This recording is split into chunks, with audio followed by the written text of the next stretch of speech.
여러분 안녕하세요. 요 며칠 사이에 국제 뉴스 하나가 굉장히 크게 터졌죠. 미국이 베네수엘라를 전면적으로 침공한 건 아니지만 베네수엘라 대통령 니콜라스 마두로를 미국이 직접 잡아갔고 현재는 미국 사법 절차에 따라 재판에 받는 흐름으로 이어지고 있습니다. 마약 테러 혐의와 관련된 사안이고 이 사건 자체만으로도 글로벌 시장 심리에는 상당한 불확실성을 만들었습니다. 이 정도의 사건이 발생하면 시장에서는 몇 가지를 바로 체크하게 되는데 그중 하나가 바로 오일 프라이스입니다. 그런데 흥미로운 점은 이렇게 큰 사건이 있었음에도 불구하고 오일 프라이스는 생각보다 크게 움직이지 않았다는 점입니다. 최근 흐름을 보면 12월 초와 비교했을 때 큰 폭의 하락이나 급등 없이 비슷한 레벨에서 움직이고 있습니다. 그래서 오늘은 이 이슈를 가지고 호주 입장에서 세 가지를 연결해서 이야기해 보려고 합니다. 첫 번째는 호주 인플레이션이고, 두 번째는 호주 금리, 그리고 세 번째는 호주 주택 시장입니다. 그리고 마지막으로 이 이야기에서 가장 중요한 부분인 대만 변수까지 같이 보겠습니다. 일반적으로 베네수엘라처럼 세계 최대 수준의 석유 매장량을 가진 나라에서 정치적, 지정학적 리스크가 발생하면 시장은 이렇게 반응합니다. 석유 공급에 문제가 생길 수 있다 해서 시장이 풀리는 물량이 줄어든다. 그래서 오일 프라이스가 오른다입니다. 오일 프라이스가 오르면 그 다음으로 이어지는 건 인플레이션 압력입니다. 아무리 친환경 이야기를 해도 현실적으로 우리의 일상은 오일과 뗄래야 뗄 수가 없습니다. 운송, 물류, 산업 원가, 플라스틱, 에너지 전반이 오일과 직접적으로 연결되어 있습니다. 그래서 오일 프라이스가 오르면 물가가 오르고 물가가 오르면 중앙은행은 결국 금리를 올릴 수밖에 없습니다. 여기서 중요한 점 하나 짚고 갈게요. 금리는 수요를 억제하는 도구이지 오일 공급을 늘리는 도구는 아닙니다. 호주에서 금리를 올린다고 해서 오일 프라이스가 내려가는 건 아닙니다. 그럼에도 불구하고 중앙은행은 인플레이션을 잡기 위해 금리를 올리고 그 부담은 경제 전반으로 퍼지게 됩니다. 주택시장도 예외는 아니죠. 그런데 이번 베네수엘라는 조금 다릅니다. 이번 상황이 전형적인 오일 쇼크와 다른 이유는 하나입니다.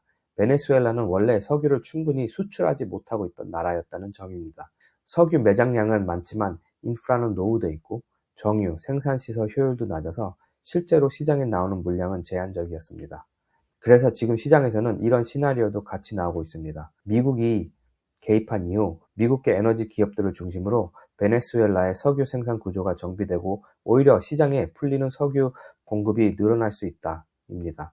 만약 이 방향으로 간다면 결과는 반대입니다. 공급이 늘어나면 오일 프라이스는 내려갈 수 있고 인플레이션 압력도 줄어들 수 있습니다. 그렇게 되면 호주 입장에서는 금리를 더 올려야 할 필요성이 줄어들고 주택시장에도 적어도 결정적인 악재는 아닌 환경이 됩니다.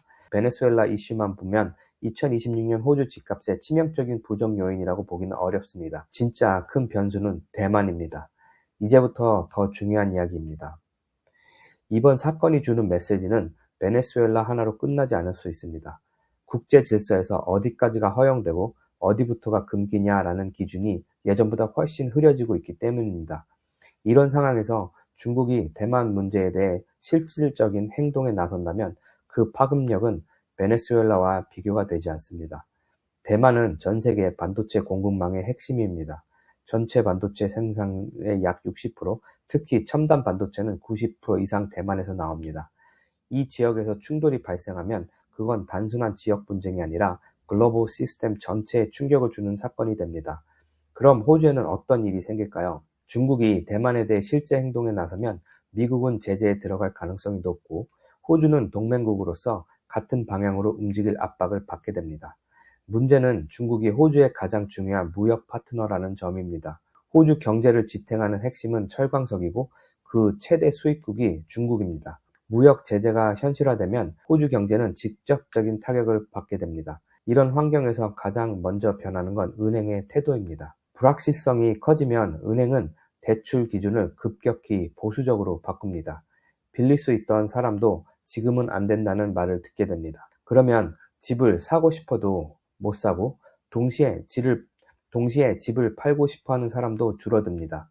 불확실한 시기에 이사하고 싶어 하는 사람은 거의 없기 때문입니다. 그 결과 주택시장은 가격이 급락한다기보다는 거래 자체가 멈추는 락업 상태에 들어갈 가능성이 큽니다. 금리가 내려가더라도 집값이 오르지 않는 환경, 그런 국면이 될 수 있다는 겁니다. 정리해보면 베네수엘라 이슈 단독으로 보면 오일 프라이스, 인플레이션, 금리 측면에서 호주 주택시장의 결정적인 악재는 아닐 가능성이 큽니다.